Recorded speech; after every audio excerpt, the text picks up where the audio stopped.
to keep the same spirit of the question though.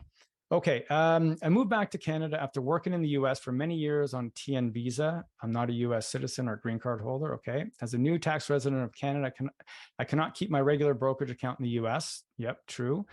Thus, I transferred my sizable stocks in kind to a Canadian brokerage. Okay.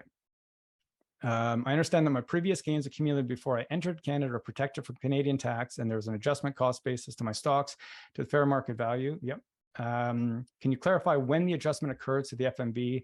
Does this occur on the day I crossed the US-Canada border, or the FMB for the closing price of my share before the day it became rent? Okay, so that might be a little bit confusing to people. So essentially what this individual is saying, and let me back up.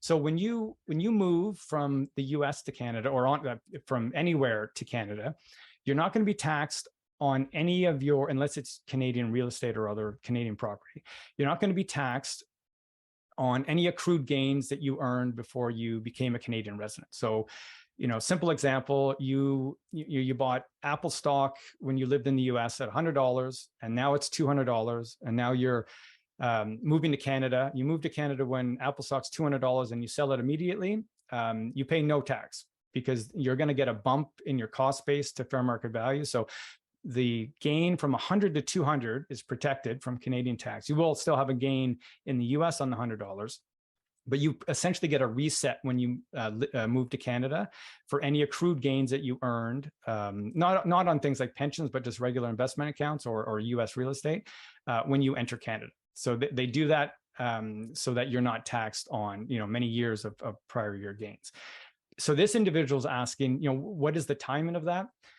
If you look at the Tax Act, they say immediately before, and they don't mean the day, but they mean immediately before. So what we tend to do, and in most cases, is not going to make a difference.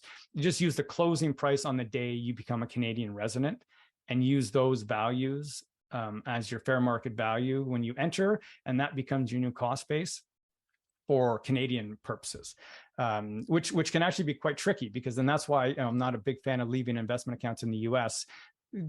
First, because a lot of the investments down there, like muni bonds, are not efficient for Canadian purposes. US dividends, often compared to Canadian dividends, are not that efficient. And then you have T1135 filings. But not only that, now you have a set of investments and statements. You have a cost base in the US that's different than the cost base in Canada. So you have to track cost bases on both sides. That's why planning for investments before moving to Canada is really important.